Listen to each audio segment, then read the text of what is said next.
नमस्कार। सुर्खियों के बाद बिग ब्रेकिंग और बिग ब्रेकिंग, शिव सेना तैयार है, सामने खड़ा है कोरोना। भोपाल से बड़ी खबर हम आपको बता दें, मंत्रियों को विभागों का बंटवारा कर दिया गया है। नरोत्तम मिश्रा गृह और स्वास्थ्य विभाग की जिम्मेदारी इन्हें दी गई है और इनके पास संभागवार जिम्मेदारी भी है, उज्जैन और भोपाल की। कमल पटेल कृषि विभाग की जिम्मेदारी इन्हें दी गई है, नर्मदापुरम संभाग की भी जिम्मेदारी संभालेंगे। गोविंद सिंह राजपूत खाद्य नागरिक आपूर्ति विभाग, सहकारिता विभाग, इसके अलावा संभाग की जिम्मेदारी कल ही इन्हें दे दी गई थी और ग्वालियर चंबल अंचल की जिम्मेदारी दी गई है। तुलसी सिलावट इंदौर संभाग की जिम्मेदारी दी गई थी, अब विभाग की जिम्मेदारी दी गई है जल संसाधन विभाग। मीना सिंह शहडोल संभाग की जिम्मेदारी कल दे दी गई थी, अब विभाग की जिम्मेदारी दी गई है आदिम जाति कल्याण विभाग। शिवसेना, कल से ये सवाल उठाए जा रहे थे कि साहब जब विभाग बांटने चाहिए तब संभाग बांटे जा रहे हैं और आखिरकार आज विभागों का बंटवारा भी हो गया। सीनियर एडिटर प्रवीण दुबे साहब हमारे साथ जुड़े हुए हैं। प्रवीण जी, विभागों का बंटवारा, इस बंटवारे में क्या कुछ नजर आता है? जी देखिए, बिल्कुल साफ नजर आ रहा है ललित के कौन कितना ताकतवर है। नरोत्तम मिश्रा के पास दो महत्वपूर्ण जिम्मेदारी जो इस वक्त बेहद जरूरी है, गृह और स्वास्थ्य, यानी इन दोनों चीजें, लॉ एंड ऑर्डर और हेल्थ इस समय स्टेट की सबसे ज्यादा टॉप प्रायोरिटी में है। तो ये महत्वपूर्ण जिम्मेदारी नरोत्तम मिश्रा को दी गई है, ट्राइबल जो है वो मीना सिंह को दिया गया है। तो कुल मिलाकर संतुलन इस तरह से बनाने की कोशिश की गई है कि क्षमता किसकी क्या है। खाद्य नागरिक आपूर्ति और सहकारिता दिया गया गोविंद राजपूत को, तो ये भी एक महत्वपूर्ण विभाग है। अभी इस समय जरूरत है, गरीबों को राशन बांटने की जरूरत है, लोगों को सुविधाएं देने की जरूरत है, उनके लिए क्या सस्ते दर पर अनाज और ये सब पहुंचाया जा सकता है। पीडीएस सिस्टम को लेके कई सारे सवाल ग्वालियर चंबल से ही उठे थे, तो इन सब की व्यवस्था के तहत ये जिम्मेदारी उनके पास दी गई। इरिगेशन तुलसी सिलावट को दिया गया। हमारे जो सोर्सेस हैं वो ये कह रहे हैं कि सिलावट खुद नहीं चाहते थे इस वक्त में हेल्थ डिपार्टमेंट की जिम्मेदारी लेना, हालांकि ये मुफीद होता उनके लिए क्योंकि वो स्वास्थ्य मंत्री पहले भी रहे हैं, मतलब आपसे कुछ महीने पहले तक वो स्वास्थ्य मंत्री ही थे। लेकिन ये हमारे जो सोर्सेस हैं उन्होंने बताया कि वो खुद नहीं चाह रहे थे शायद ऐसे वक्त में हेल्थ की जिम्मेदारी लेना, और एक बड़ी जिम्मेदारी नरोत्तम मिश्रा ने इसे एक तरह की कबूल की है और एक चुनौती के तौर पर लिया है। ये देखना दिलचस्प होगा कि इन दोनों चुनौतियों का सामना वो कैसे करेंगे। जी, तुलसी सिलावट का आपने जिक्र किया और समझाया भी हमारे दर्शकों को। सिलावट के साथ शायद सवालों की दिक्कत भी आ सकती थी, बहुत सारे सवाल भी खड़े किए जाते और युद्ध काल में अगर सवाल ही सवाल से निपटते रहेंगे तो थोड़ी दिक्कत पेश आ सकती थी। जी बिल्कुल, वो ऐसे नाजुक वक्त में छोड़ के गए थे, मतलब स्टेट को स्वास्थ्य की दृष्टि से ऐसे अनाथ करके गए थे वो। जब वो बेंगलोर गए थे तब वो पीक में था, उस समय कोरोना के एंटर होने का दौर था वो, और ये आरोप भी अब कांग्रेस लगा रही है लगातार के। जी प्रवीण जी, मैं आपको रोकना चाह रहा हूं और आप प्लीज बने रहिएगा। जीतू पटवारी साहब इस वक्त हमारे साथ जुड़े हुए हैं, उनका भी हम एक रिएक्शन लेंगे। आप भी अपना सवाल प्रवीण जी कर सकते हैं। पटवारी साहब, सबसे पहला सवाल मेरा ये, आज डिस्ट्रीब्यूशन हो गया, 5 लोगों को जिम्मेदारी दे दी गई है, महकमे भी बांट दिए गए हैं। जी, हमारे से ऐसा लगता है कि जो उप मुख्यमंत्री का ख्वाब देखकर जिन्होंने पार्टी को धोखा दिया, कांग्रेस पार्टी को, उनको गंगा दिखाकर नाले में डुबो दिया। मैं मानता हूँ कि इस तरह का जो कृत्य है, जो भावना जिन लोगों ने की है, अब आप विभागों के बंटवारे हुए हैं और जिसमें सबसे ज्यादा कोरोना को लेकर जहाँ महामारी का संकट झेल रहे हैं, चिकित्सा शिक्षा, जहाँ पे एमजीएम कॉलेज इंदौर है, जहाँ पे मेडिकल कॉलेज सारे आते हैं, जहाँ पे सबसे ज्यादा कोरोना को लेकर अरविंदो इंदौर का है, उसका मंत्री नहीं बनाया गया, उसकी जिम्मेवारी नहीं दी गई। मैं शिवराज सिंह जी की जीनियसता को सलाम करता हूँ, मान गया उनको कि उनका जो मानस है और उनकी स्मृति पटल है, उनकी क्या स्थिति है उनकी, वो समझ में आ गई है। जी जी, दो बातें, कल सवाल भी किए गए आपकी पार्टी की तरफ से, मेरा ख्याल है 10 एक सवाल, तो क्या उनके कोई जवाब मिल पाए? एक बात। दूसरी बात, इसी बीच तर्क ये भी आया कि राहुल गांधी ने तो फरवरी में ही चेता दिया था, फिर कमलनाथ सरकार देरी क्यों करती रही व्यवस्थाओं को लेकर? जी, ये बार बार बोलना कि कमलनाथ सरकार देरी कर रही थी, मैं आपको बता दूं कि 4 तारीख के दिन निर्णय ले लिया गया है कि कोरोना का 4 मार्च को संकट आएगा, इससे निपटना है। 4 मार्च के दिन सब सोशल मीडिया पर विभागीय मीटिंग हुई और उस विभागीय मीटिंग को लेकर जितनी भी इंस्ट्रक्शन जिलेवार भेजनी थी वो भेज दी गई। जी, 5 मार्च को लेकर आइफा का अवार्ड का कार्यक्रम जिसकी इतनी तैयारियां हो रही थी उसको कैंसिल कर दिया गया। जी, 6 मार्च को जितने भी स्कूल कॉलेज थे वो वहाँ कम हो गई। आप ये देखो कि 10 मार्च से पहले पहले देश की सरकार में जागी थी। जी। जब हम जागे और हमने ये निर्णय लिया, तब अभी जो स्वास्थ्य मंत्री बने ये कहते थे कोरोना नहीं डरोना है। अभी जो मुख्यमंत्री जो अभी मुख्यमंत्री बने वो कहते थे ये कोरोना का क्या ये भविष्यवक्ता है कमलनाथ, जो कोरोना का डर बता रहे हैं हमें, इस तरह की भावना आ रही थी। तो ये बताना कि देरी की ये अपने आप में महापाप है। कमलनाथ होते इस जगह तो मध्य प्रदेश की एक जान नहीं जाती। ये शिवराज थे जो इतनी जान की कीमत चुकानी पड़ी, मध्य प्रदेश को इतना भोगना पड़ा। जी जी। रही बात आपने जो कहा कि हमने सवाल किए थे, हाँ किए थे, हमने सवाल किए तभी मंत्रियों का बंटवारा हुआ। हम सवाल नहीं करते तो मंत्रालय रखते ही नहीं। जी जी। शिवराज सिंह चौहान ने विभाग का मंत्री बनाया और संभाल सौंप दिए थे। इनकी समझ ही नहीं बन पा रही है कि मेरे को प्रदेश किस ओर ले जाना है। इनकी समझ सिर्फ सत्ता को कैसे भोगूं जी जी और जी कैसे इसको जीऊं ये बन पा रही है। ठीक ठीक। मेरे सीनियर एडिटर भी जुड़े हुए हैं प्रवीण जी, वो भी सवाल करेंगे। प्रवीण जी प्लीज। जीतू जी, मैं ये पूछना चाहता हूँ कि तुलसी सिलावट चूंकि हेल्थ मिनिस्टर रहे आपकी सरकार में, बहुत अच्छे से स्वास्थ्य डिपार्टमेंट को वो समझते और जानते हैं। अभी कुछ महीने का जरूर अंतर हुआ। यदि वो स्वास्थ्य मंत्री होते, आपको लगता है ऐसे मौके में, और वो इंदौर से ही हैं जो पूरा मालवा संभाग जो है वो ज्यादा संक्रमित है, भोपाल और इंदौर, तो ज्यादा बेहतर होता? आपको लगता है कि सिलावट को बनाया जाना चाहिए था? मैं तो ये एक और प्रमाण है इस बात का कि तुलसीराम सिलावट को क्यों नहीं दिया गया स्वास्थ्य मंत्रालय। इसका मूल कारण है कि तो चोर की दादी में तिनका, ये तो आपने षड्यंत्र करके सत्ता में लाए और अब उसको वो विभाग देने लायक नहीं समझा। मैं मानता हूँ शिवराज सिंह चौहान ने उनकी अयोग्यता का प्रमाण पत्र दिया उनको, एक। दूसरा, नरोत्तम मिश्रा को जो सौंपा है स्वास्थ्य विभाग, मैं मानता हूँ कि उनको इसी वक्त इंदौर जाना चाहिए, वहीं डेरा डालना चाहिए और जो सबसे भयावह स्थिति है उस पर नियंत्रण पाना चाहिए।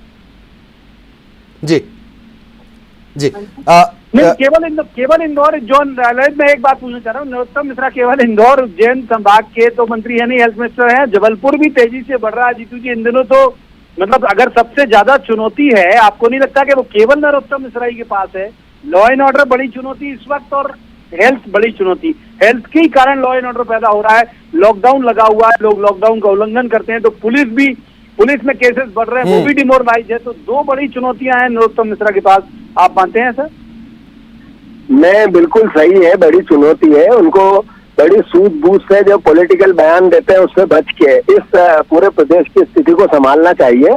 जो परिवार के लोग पुलिस विभाग के मर रहे हैं कोरोना की सेवा करते करते इस राष्ट्रभक्ति के भाव से, उनके लिए सही इंतजाम हो सब परिस्थिति में, उसका इंतजाम करना चाहिए। जितने सरकारी कर्मचारी मेडिकल लाइन से जुड़े हुए लोग हैं, उनका जो इक्विपमेंट चाहिए उनको जान बचाने के लिए उसकी व्यवस्था करनी चाहिए। और साथ ही साथ जो लोग पत्रकार मीडिया जो लगातार इस एक देशभक्ति की सेवा में इस दौर में लगी है, अपने बच्चों को छोड़ के सड़क पे पत्रकार कैमरामैन रहते हैं, उनको भी इस कैटेगरी में लाना चाहिए और उनको भी सरकारी सुविधाओं का लाभ सारा जो कर्मचारी को मिलता है वो मिलना चाहिए। ये हमारा सजेशन है उनको। अभी तक जो तैयारी सरकार की तरफ से की गई है जीतू पटवारी जी, उसको आप मुफीद मानते हैं? क्योंकि एमपी दूसरा ऐसा राज्य बन गया जहां पुलिस वाले सबसे ज्यादा संक्रमित हैं, मतलब हेल्थ और पुलिस दो डिपार्टमेंट के लोग सबसे ज्यादा संक्रमित हुए। मैं मानता हूं कि भारतीय जनता पार्टी का षड्यंत्र, सत्ता का मोह, सत्ता के हवस इस पूरी परिस्थिति के लिए दोषी है। और फिर शिवराज सिंह चौहान ने जैसे प्रदेश को टैकल किया, मैं मानता हूं 100 नंबर माइनस उनको दिए जाते हैं कि उन्होंने कितनी अपरिपक्वता से इस पूरे मिशन को डील किया। यही कारण मैं प्रमाण नहीं दे रहा हूँ, इसका प्रमाण देश की सरकार ने दिया है। उन्होंने अपनी टीमें भेजी, अलग अलग शहर में, इंदौर में भी भेजी। इसका मतलब है कि शिवराज सिंह चौहान का काम करने का तरीका इतना परिपक्वता का नहीं था, तो केंद्र ने भी संज्ञान में लिया। तो ये इसका प्रमाण है। जो मौतें हुई उसके लिए अगर कोई एकमात्र व्यक्ति जिम्मेवार है तो शिवराज सिंह चौहान है।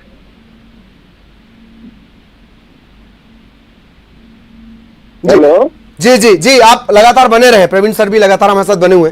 पटवारी साहब, एक मेरा सवाल था, कल यही सवाल तुलसी सिलावट साहब से भी पूछा गया कि जिम्मेदारी जो है वो स्वास्थ्य की आपके ऊपर थी, तो तत्काल उन्होंने कहा कि नहीं, मैं तो 9 मार्च को बात रिजाइन है। कर चुका था, और तब कमलनाथ जी ने तरुण मनोज साहब को वो जिम्मेदारी दे दी थी। मैं मानता हूँ कि तरुण भानोट को जब जिम्मेवारी दी, उसी के बाद से तो ये तैयारियां चालू हुई, जिसका मैंने आपको अभी शुरू वाले प्रश्न के उत्तर में हाँ। सारे जवाब दिए थे। हाँ। तुलसीराम सिलावट तो भगोड़े थे, उन्होंने अपने आप को सिलेंडर कर दिया, जनता के भावना को चकनाचूर करते हुए पैसे को महत्व दिया। मैं मानता हूँ कि इसीलिए शायद उनको ये विभाग वापस नहीं दिया। जी जी, एक डर कहीं जीतू पटवारी जी, तुलसी सिलावट जी के मन में एक डर कहीं ये तो नहीं है कि अब बाई इलेक्शन के जरिए उन्हें अपने विधायक होने का सबूत देना पड़ेगा, दोबारा जनता की अदालत में जाना पड़ेगा, तो क्या वो है प्रवीण जी, मेरा अनुरोध ये है कि यही आपकी चैनल पे मैं हमेशा आता हूँ, आपका बड़ा स्नेह मेरे से, पर ये रिकॉर्ड करवा लेना जो मैं बोल रहा हूँ। तुलसीराम, आवाज आ रही है मेरी? जी जी प्लीज। जी हाँ, बिल्कुल बिल्कुल आ रही है। तुलसीराम सिलावट वापस चुन के नहीं आएंगे, ये अहंकार से नहीं बोल रहा हूँ मैं उस भावना जिसको मैंने पढ़ा है, मेरे शहर का है, मेरे जिले का मामला है, जिन हजारों लोगों ने रात दिन करके इनको जिताया था, उन लोगों से बात करने के बाद मेरा आकलन है कि तुलसीराम सिलावट उस विधानसभा से वापस चुन के नहीं आएगा। अगर आ गया तो आप मुझे बुलाना और क्रिटिसाइज करना, मैं क्रिटिसाइज होने के लिए बिल्कुल पटवारी साहब, ये एकदम रजिस्टर्ड हो गया, आपने कहा भी, और ये रजिस्टर्ड भी है सबसे बड़े नेटवर्क पर। प्लीज बने रहिएगा। रामेश्वर शर्मा साहब हमारे साथ जुड़े हुए हैं। रामेश्वर शर्मा साहब, चुनौतियों के बीच में सवालों से सामना करने से क्या सरकार कतरा रही है? कल कांग्रेस ने कुछ सवाल उठाए थे, 10 सवाल कुछ पूछे थे। जी प्लीज शर्मा साहब।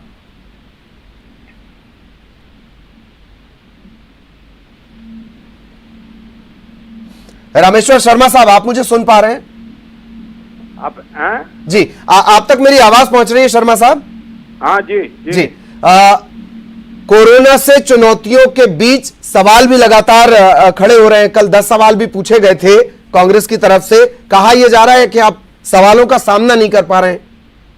अरे सवाल तो कांग्रेस पर खुद हैं, उनके जवाब उन्हें खुद देना है।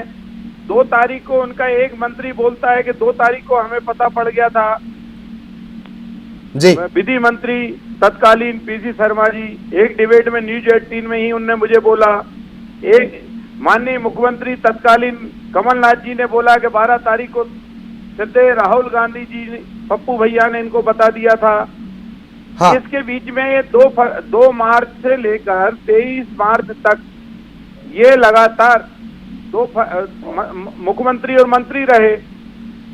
तो इस बीच में इन्हें क्या किए? और अब सवाल ये है कि जो सरकार इनसे चल नहीं पाई, हाँ। इनके ही पाप और इनके ही बोझ के तरह और इनके ही जो है एक दूसरे को नीचा दिखाने का संघर्ष ने आत्मघाती दस्ते बन गए सब एक दूसरे को और टेस्ट नेस कर दिया। हाँ, अब उसमें बीजेपी से सवाल करने की जरूरत नहीं है। शर्मा साहब, वो बात ठीक है, अपन उस पर नहीं जाएंगे अतीत पे। आत्मघाती बनने के लिए असलहा भी कहीं ना कहीं से सप्लाई हो रहा था। उससे इतर मैं कोरोना पे वापस आना चाह रहा हूं, और इन तमाम चुनौतियों के बीच कितने कॉन्फिडेंट हैं आप? क्योंकि IIM इंदौर और मिशिगन की एक साझा रिपोर्ट कहती है इसी रफ्तार से आंकड़े बढ़े तो 2500 अप्रैल आखिर तक और 50,000 मई आखिर तक ये आंकड़े बढ़ जाएंगे। शर्मा साहब, नहीं, आप देखिए जो रिपोर्ट है उस रिपोर्ट पर तो हम विशेषज्ञों ने दी होगी, तो उनने सारे तथ्यों के आधार पर, लेकिन सवाल है कि सरकार उस दिशा में काम कर रही है और हमने समाज से भी अपील की है। जी जी, इसने बिना राजनीतिक लाग लपेट के राजनीतिक दलों ने भी अपील की है। मैंने जीतू पटवारी जी का भी एक जगह सुना है, उनने भी कहा है कि देखिए हमें चैन तोड़ना पड़ेगी, सामाजिक जो है सोशल डिस्टेंस मेंटेन करने का हमें महामंत्र करना पड़ेगा। ये रोग ऐसा है, ना दल को देखकर है, ना जाति को देखकर है, ना धर्म को देखकर है। ये रोग जिसको लगेगा वो अपने परिवार तक मुसीबत लेकर जाएगा। इसलिए अब इस लड़ाई से और आप और हम ही आपकी टीवी चैनलों पर अनेक विशेषज्ञ डॉक्टरों की बहस सुनते रहते हैं कि इससे निपटने के लिए बहुत ज्यादा दवा का भी इंतजाम पूरे अंतरराष्ट्रीय जगत में नहीं हुआ। ऐसी कोई दवा और मैगजीन नहीं बनी। ठीक शर्मा साहब, मैं आपको रोकना चाह रहा हूं, वक्त थोड़ा और ज्यादा ही हो गया। दरअसल हम काफी देर से कोशिश कर रहे थे कि आप हमारे साथ जुड़े। पटवारी साहब, आपका भी बहुत बहुत शुक्रिया। रामेश्वर शर्मा साहब कम वक्त आप जुड़े, लेकिन बातें सही निकल कर आई। बहुत बहुत धन्यवाद आपका। ब्रेक के बाद आपका स्वागत है। सोशल नेटवर्किंग वेबसाइट फेसबुक ने रिलायंस जियो में 9.99% हिस्सेदारी 43,574 करोड़ रुपए में खरीदी है। इसके साथ ही फेसबुक अब रिलायंस जियो का बड़ा शेयर होल्डर बन गया है। इस डील पर रिलायंस इंडस्ट्रीज के चेयरमैन और मैनेजिंग डायरेक्टर मुकेश अंबानी ने कहा कि हमने 2016 में जियो लॉन्च की थी। भारत का डिजिटल सर्वोदय, भारतीयों के जीवन की गुणवत्ता को सुधारना और भारत को दुनिया के प्रमुख डिजिटल सोसाइटीज में शामिल करने का सपना तब देखा गया था। उन्होंने ये भी कहा कि रिलायंस को दीर्घकालिक साझेदार और भारत के डिजिटल इकोसिस्टम को बदलने के लिए फेसबुक का स्वागत करने का मौका मिला है। इसका फायदा सभी भारतीयों को मिलेगा। मुकेश अंबानी ने यह भी कहा कि जियो और फेसबुक की साझेदारी प्रधानमंत्री नरेंद्र मोदी के डिजिटल भारत के सपने को साकार करने में मदद करेगी। My fellow Indians, Namaskar. I trust that all of you are safe and well. I am here to share with you some exciting news today. All of us at Reliance and Jio are delighted to welcome Facebook Inc. as our long-term and esteemed partner. At the core of our partnership is the commitment that Mark Zuckerberg, founder of Facebook, and I share for the all-around digital transformation of India and for serving all Indians. Together, our two companies will accelerate India's digital economy to empower you, to enable you, and to enrich you. Our partnership will be a great catalyst to make India the world's leading digital society. Over the past few years, Facebook, WhatsApp, and Instagram have become household names in India. WhatsApp in particular has entered, who brings together families, friends, businesses, information seekers, and providers. The combined power of Jio's world-class digital connectivity platform and Facebook's intimate relationship with the Indian people will offer innovative new solutions to each one of you.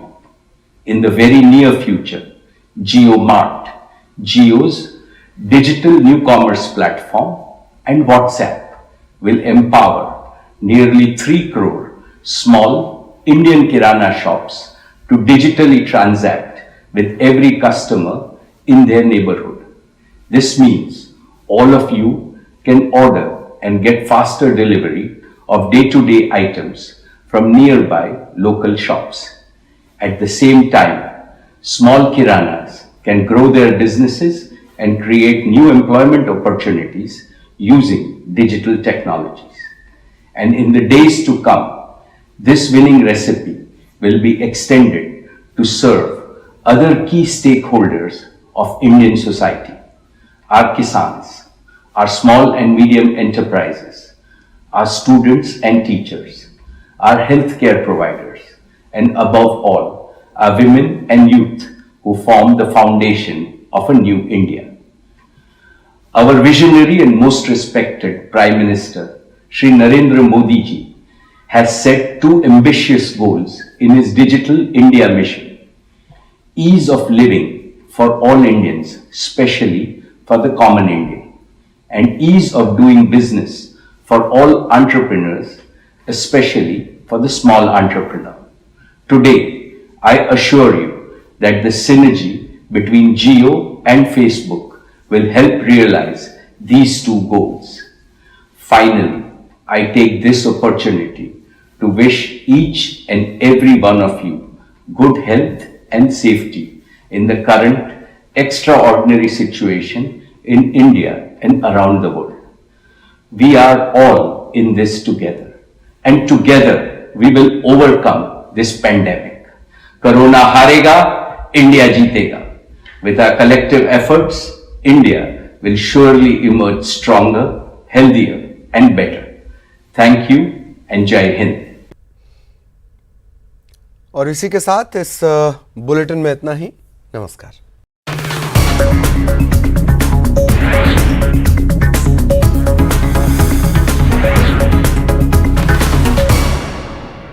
इस news headlines के प्रायोजक